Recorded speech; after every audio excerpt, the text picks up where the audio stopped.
halkan booqasho ku yimid wafdi uu hogaaminayo ra'iisul wasaaraha jamhuuriyadda dimuqraadiga Soomaaliyeed mudane Xasan Khayre Ali wafdi uu hogaaminayo oo ay kamid yihiin wasiirka qorsheynta iyo wasiir dawlaha arrimaha dibadda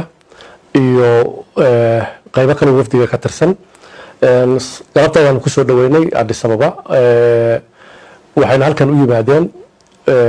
in booqasho gaaban oo muddo maalin ama laba maalin qaadan doonto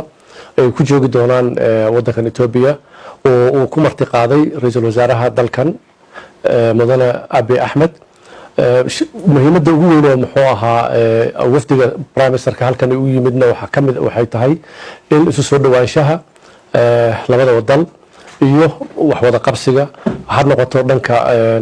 amaanka iyo nabadgelyada iyo xasiloonida gobolka ha noqoto mid gaar ahaaneed oo labada wadan ka dhaxaysa ha noqoto iskaashiga xagga ha noqoto waxbarashada kale oo dawladda Itoobiya ay scholarship ay siiso dawladda Soomaaliyeed iyo mid ugu weyn oo ah heshiis horey u jiray barnaamijkan uu ogaa oo ahayd in la sameeyo guddi isku dhaf ah oo high level ministerial committee ah oo labada dawladood oo Soomaaliya iyo Itoobiya oo guddigaas oo muxuu ahaa ka shaqeyn doona siina wadi doona wada hadaladii iyo safgaradkii xukuumadda Soomaaliyeed madaxweynahana uu isagana sidoo kale halka mar uu yimid ay ka wada hadleen marka muhiimadda ugu weyn wafdigu u yimid waa inta ra'iisul wasaaraha iyo wafdigiisa wuxuu kulamo la yeelan doonaan xukuumadda dalkan Itoobiya oo ugu sareeyo